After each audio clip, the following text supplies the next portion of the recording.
আমি আপাতত এটুকু জানি যে আমার জামিন হয়েছে। এখন আমাকে টাকার ব্যবস্থা করতে হবে যাতে আবার জেলে যেতে না হয়, রাইট? কে বলল আপনার জামিন হয়েছে?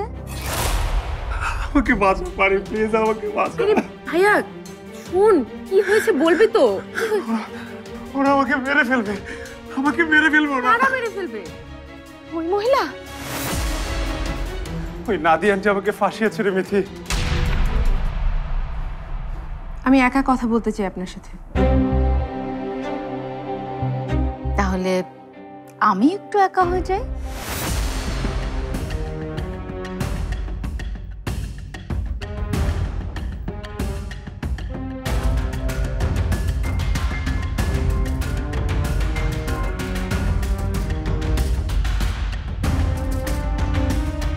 আরে পারের কি মাথা খারাপ হয়েছে? একা একা যাবো ওই মহিলার রুমে? আরে কিছুই হবে না, আমরা তো এখানে আছি। তুমি শান্ত হও তো। আর ওই মহিলার সাথে আসলেই কথা হওয়া দরকার। আমরা অনেক সহ্য করেছি, আর না।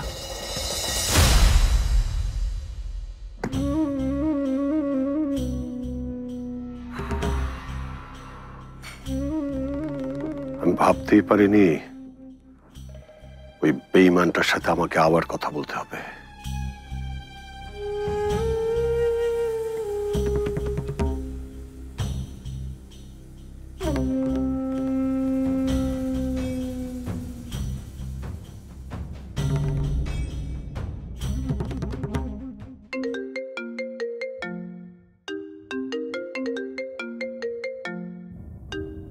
স্ট্রেঞ্জ, ওসমান ফোন করেছে। হ্যালো। হ্যাঁ রহমান, কোথায় তুমি? এই তো বাইরে। তোমার সাথে একটু দেখা হওয়া দরকার। আমার বাসায় আসবে? অবশ্য তুমি চাইলে আমরা বাইরে কোথাও দেখা করতে পারি, অথবা তোমার বাসায় হতে পারে। কেন? আরো অপমান করার বাকি আছে নাকি তোমার? অপমান করতে না বন্ধু, তোমাকে সরি বলতেই ফোন করেছি। প্লিজ রহমান, তুমি আমার সাথে একটু দেখা করো। বন্ধুর সাথে বন্ধুর মুখোমুখি দেখা হয় ভালো, তাই না? তাই নাকি? ঠিক আছে, ভেবে দেখি।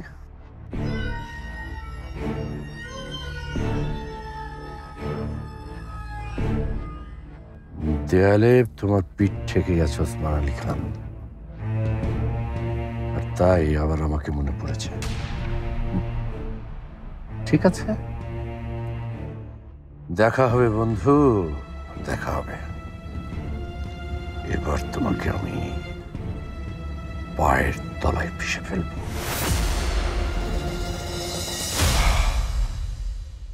আপনার নাম আমি জেনেছি, যা জানিনি সেটা আপনার প্রফেশন। সেটা কি বলবেন? আসলে কি ধরনের কাজ করেন আপনি?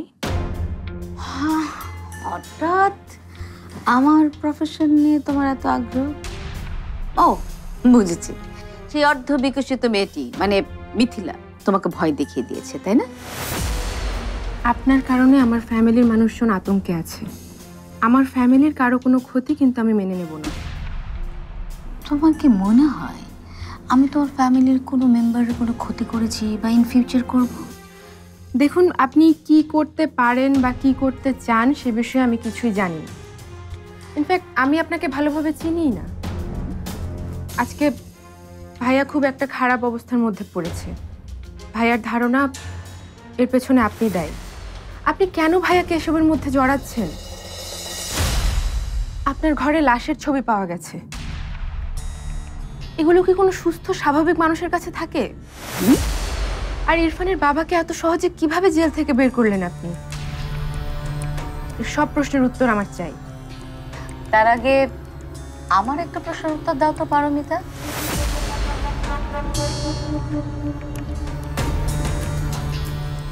তোমার আর ইরফানের ডিভোর্সের কথা কি তোমার বাবা জানে?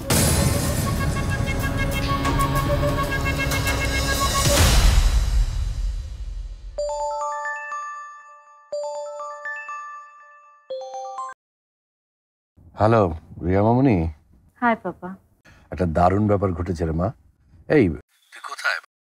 আমি এই তো একটা জরুরি কাজে বের হয়েছি, একটু পরে কথা বলি। আরে শোন না, একটা গুড নিউজ দেওয়ার আছে তোকে। বললাম না পাপা, আই এম বিজি। আচ্ছা ঠিক আছে, রাতে কথা হবে, বাই।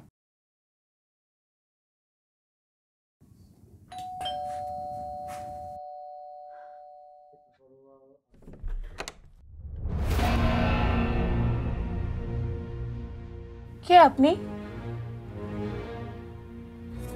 সৌরভ কি বাসায় আছে?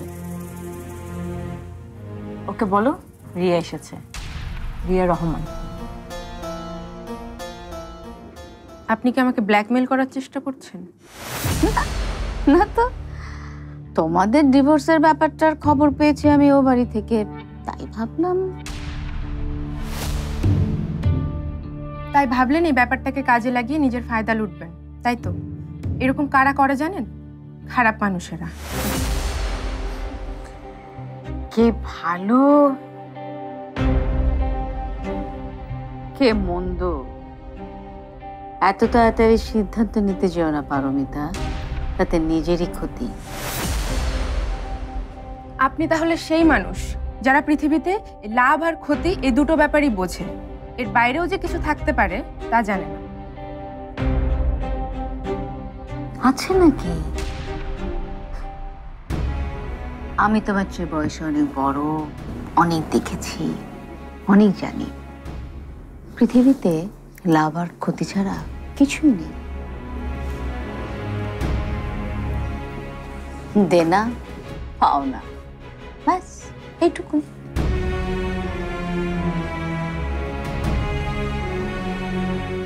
আমি চাই আমার পরিবারের সবাই ভালো থাকুক। আমার ডিভোর্সের ব্যাপারটা শুনলে বাবা নিতে পারবেন না, সে কারণেই। সেই কারণেই তুমি লুকিয়েছো তো? আমি বুঝতে পারছি, কিন্তু শুধু তুমি বুঝতে পারছো না। ধরে নাও তোমার মতো কারণেই আমিও লুকাচ্ছি। আমি কে বা কি আমার কাজ।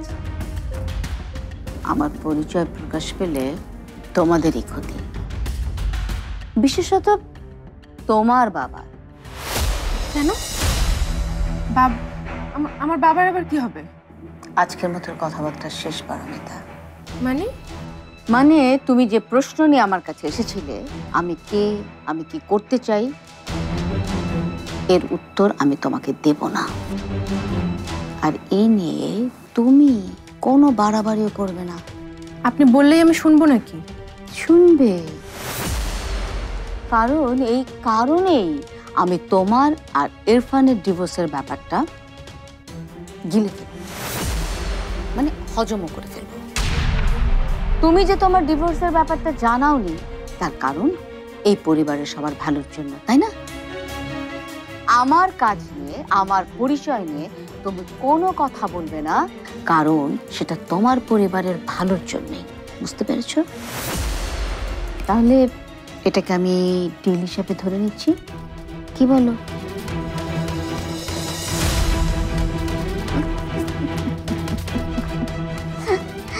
ঘুঘু দেখেছো বাবা, ফাঁদ দেখোনি।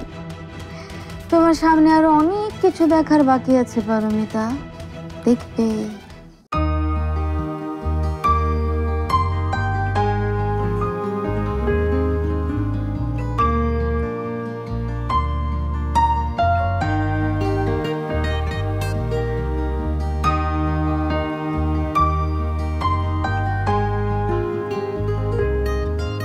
ভাইয়া ঘুমাচ্ছিল তো, এখন ফ্রেশ হয়ে আসছে।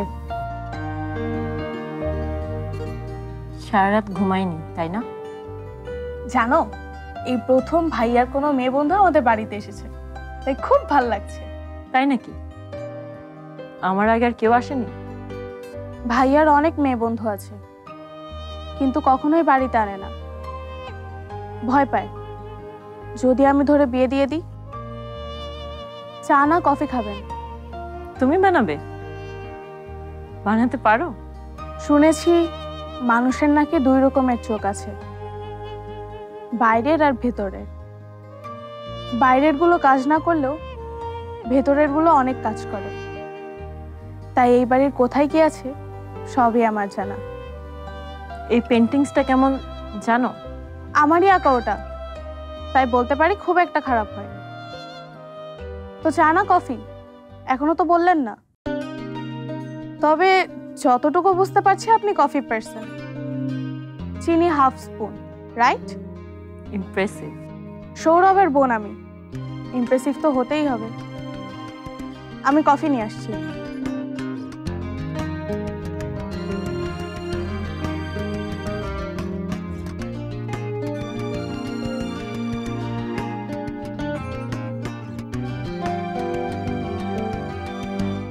আমি ভেবেছিলাম আর কোনোদিন অবাক হব না, কিন্তু আপনি এখানে এসে আমাকে ভুল প্রমাণ করলেন। তাতে কষ্ট পেলেন নাকি খুশি হলেন? যারা সকালে ঠিক করে ফেলে দিনটা কেমন যাবে, আমি তাদের দলে না। রাত না এলে আমি দিনকে জাজ করি না। তা আপনার আসার কারণটা যদি জানিয়ে বাধিত করেন। শেয়ার করতে এসেছি সৌরভ, নিজের ফিলিংস। কারণ আমার জীবনের উপর দিয়ে যে ঝড় গেল তা শুধুমাত্র আপনি কানেক্ট করতে পারবেন। কাউকে ভালোবেসে না পাওয়ার কষ্টগুলো তো একদম একই রকমের হয়, তাই না? তাই আপনি ছাড়া আমাকে আর কে বুঝবে বলেন? আমি ইরফানকে পাইনি, আপনি পারমিতাকে পেলেন না। আমরা দুজনেই তো ভালোবাসার এক্সামে ডাব্বা মেরেছি। একতরফা ভালোবাসায় এক্সামে বসতে হয় না, জানেন তো। ওটা দুর্বলদের কথা। আমার না খুব জিদ হচ্ছে, এত জিদ হচ্ছে যে মনে হচ্ছে সবকিছু তছনছ করে ফেলি। আপনারও নিশ্চয়ই।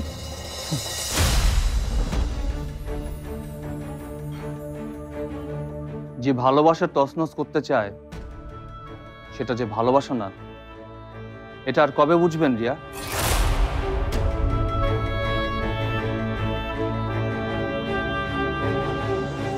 সরি, আপনি ভুল জায়গায় চলে এসেছেন।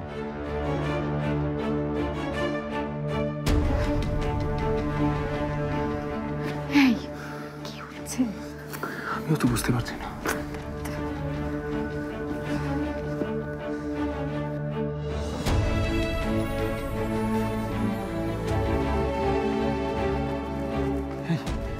কি বললো?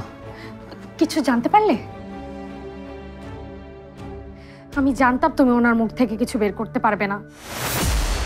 এই মহিলা তো যেন তেন কেউ না, কিভাবে যেন সবকিছু আগে আগে বুঝে যায়, তারপর কথা ঘুরিয়ে অন্যদিকে নিয়ে যায়। খুব চালাক মহিলা, খুবই। তবে এইটা আমি বুঝে গেছি, আমাদের সামনে বড় বিপদ অপেক্ষা করছে। কি যে হবে। আমি না ওনার সাথে আর কথাই বলবো না। আরে ওনার সামনেই আর আমি যাব না। আজকে আমার উপর দিয়ে যা গেল। ভাইয়া, অস্থির না হয়ে সাহস আর বুদ্ধি দিয়ে কাজ করতে হবে। আরে আমি কার সাথে সাহস দেখাবো? তুই কি পাগল হয়েছিস? ওদের কাছে অস্ত্র আছে, একটু যদি এদিক সেদিক হয় না ঠাস করে ফুটিয়ে দিবে। ভাইয়া শোন, তুই যখন ওনার সাথে জড়িয়েই গেছিস তখন হুট করে ওনার বিপক্ষে গেলে সেটা হিতে বিপরীত হতে পারে। তাই বলে কি পল্লব জান হাতে নিয়ে ওই ক্রিমিনালের সাথে কাজ করবে? তার চেয়ে ভালো হয় আমরা যদি পুলিশের কাছে যাই।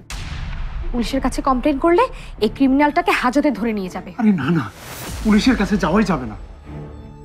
এই, পুলিশের কথা বললে তুমি এত ভয় পাও কেন? হ্যাঁ, আমি তো সেটাই বুঝতে পারছি না। পুলিশের কাছে গিয়ে কোনো লাভ হবে না, ওনার ক্ষমতা অনেক বেশি।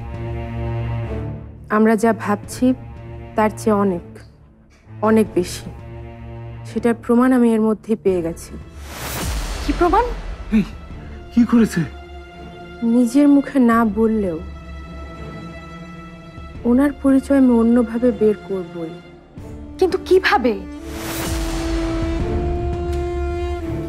ভাইয়া একটু এদিকে এত শোন, তোকে একটা কাজ করতে হবে। কাজ? কি কাজ? শোন, তুই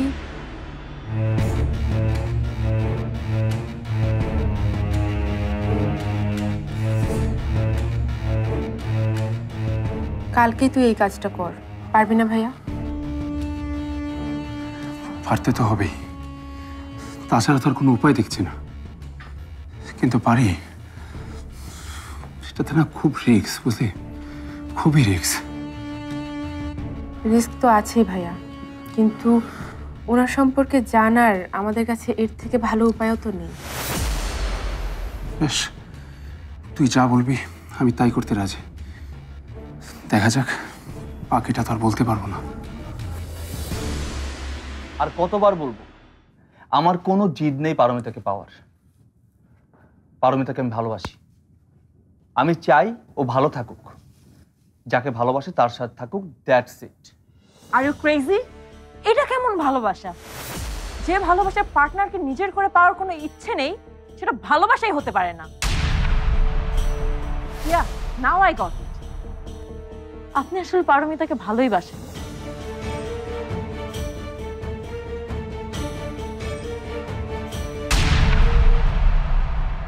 ওসমান ভাই ফিরে এসেছে? কেন, তুমি জানো না? কেউ জানালে না তবে জানবো।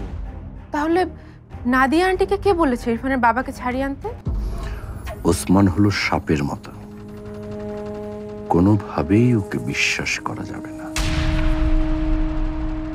আমার হাত পা বাঁধা বলে আজ তোর মতো একটা নোংরা কীটের সামনে মাথাটা ঝুঁকিয়ে দাঁড়ালাম রহমান। কি এমন গোপন কথা তোমাকে পারিপা বলছে যেটা তুমি আমাকে বলতে পারছো না? আরে কথা না, কাজ।